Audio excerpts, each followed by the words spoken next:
आप सबका स्वागत है करियरशाला में। यहाँ पे वैकेंसी जो निकली हुई है वो है Indian institute of technology Dhanbad में। यहाँ पे आपको मिलेगी बेसिकली जूनियर असिस्टेंट की पोस्ट। उसके बारे में डिटेल में बात करेंगे। वीडियो को एंड तक देखिएगा और मुझे बताइएगा कि अगर आप अप्लाई कर रहे हैं तो भी, और अगर आप तैयारी कर रहे हैं किसी और पेपर की तो भी। ठीक है।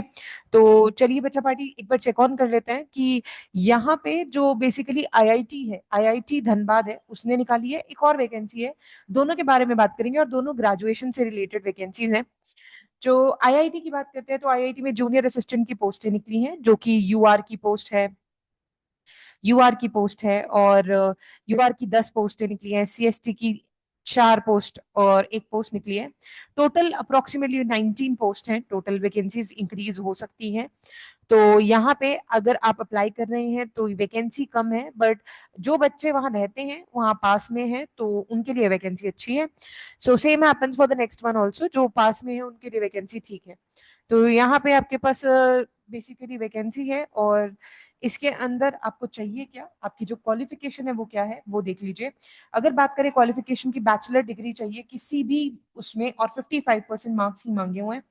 आपको बेसिक कंप्यूटर्स आना चाहिए। बेसिक कंप्यूटर्स में एमएस वर्ड हो गया, एक्सेल हो गया, पावर पॉइंट हो गया, ये सब अगर आपको आता है तो आप इसके लिए अप्लाई कर सकते हैं। सबसे अच्छी बात जानेंगे, यहाँ पे स्पीड ऑफ इंग्लिश बहुत कम दी हुई है। अगर आपको टाइपिंग आती है 25 वर्ड्स पर minute for English and 20 words पर मिनट फॉर हिंदी, तो आप इसके लिए अप्लाई कर सकते हैं। सबसे अच्छी बात यही है कि यहाँ पे स्पीड कम मांगी है। जिनकी स्पीड अभी तक नहीं बनी वो इसके लिए अप्लाई कर दें। ठीक है। और जो स्पीड है बेसिकली, जो भी आपकी स्पीड है उसको आपको टाइप करना जरूर आना चाहिए। जो लोग अप्लाई करेंगे उनको टाइपिंग टेस्ट देना होगा। ठीक है। दूसरी बात, यहाँ पे एक इंपॉर्टेंट चीज है, इसको जो फ्रेम करने का तरीका है वो अलग है। सिंगल पीडीएफ आपकी होनी चाहिए। आपने क्या करना है, अपनी सारी के सारे एजुकेशनल क्वालिफिकेशन को, जो एप्लीकेशन आप भरेंगे उसका एप्लीकेशन का प्रिंट आउट लेके उसके साथ सारी एजुकेशनल क्वालिफिकेशन का जो भी आपका वो है, पीडीएफ है, पीडीएफ बना के अपलोड कर देनी है विद द एप्लीकेशन। ठीक है। Okay. And a single PDF of all experience certificate should be uploaded. अगर आप एक्सपीरियंस सर्टिफिकेट डाल रहे हैं वो भी सिंगल पीडीएफ होनी चाहिए।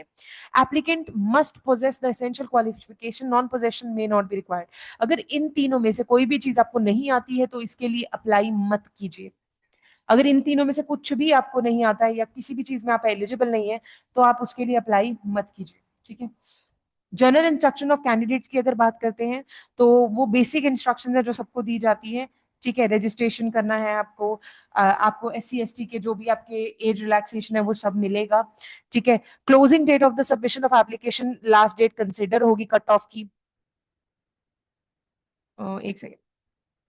तो जो क्लोजिंग डेट होगी वही लास्ट डेट कंसिडर होगी कट ऑफ की। तो आप अगर,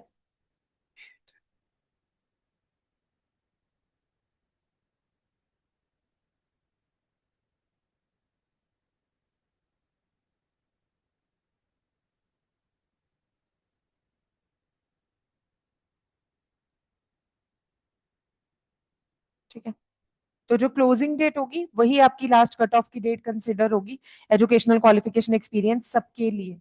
ठीक है। आपको ट्रांसफर किया जा सकता है, ये ट्रांसफरेबल जॉब है, बिना सोचे समझे मत अप्लाई कीजिएगा।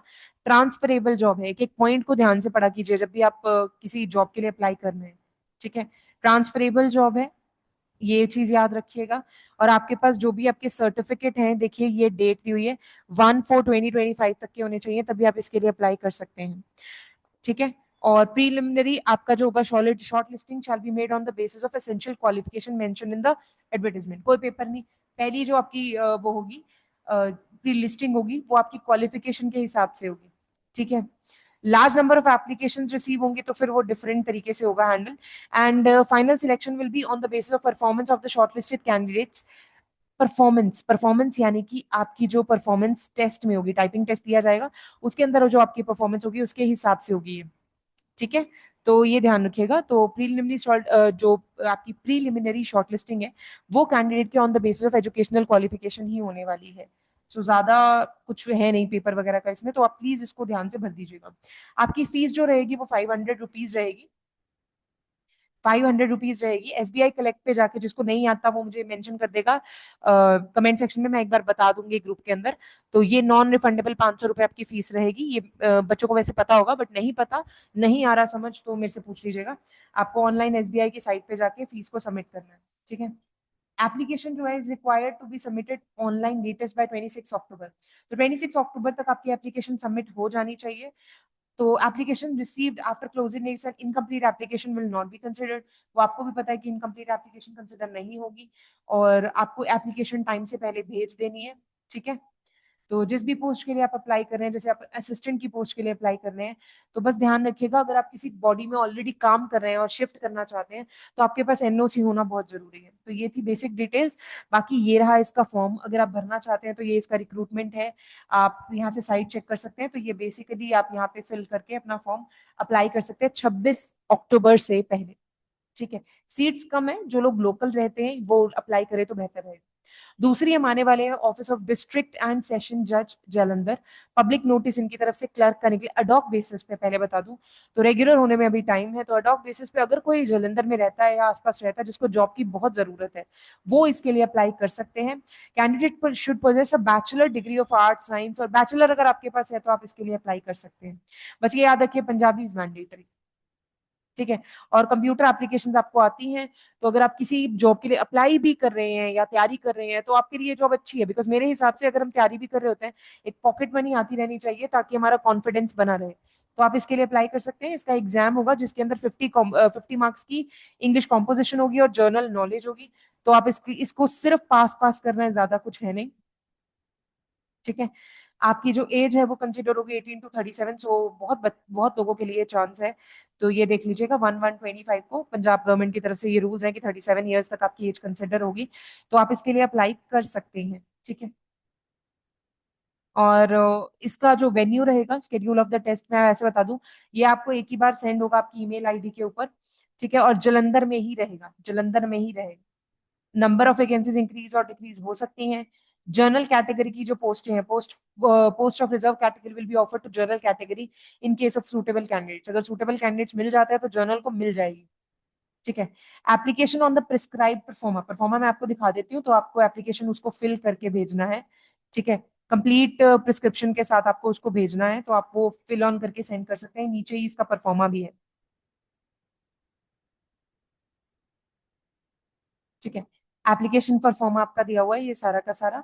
आपको इवन ये भी बताया हुआ है कि आपको सेंड कहाँ पे करना है। सो ये आपके पास है, देखिए एड्रेस वगैरह सब दिया हुआ है।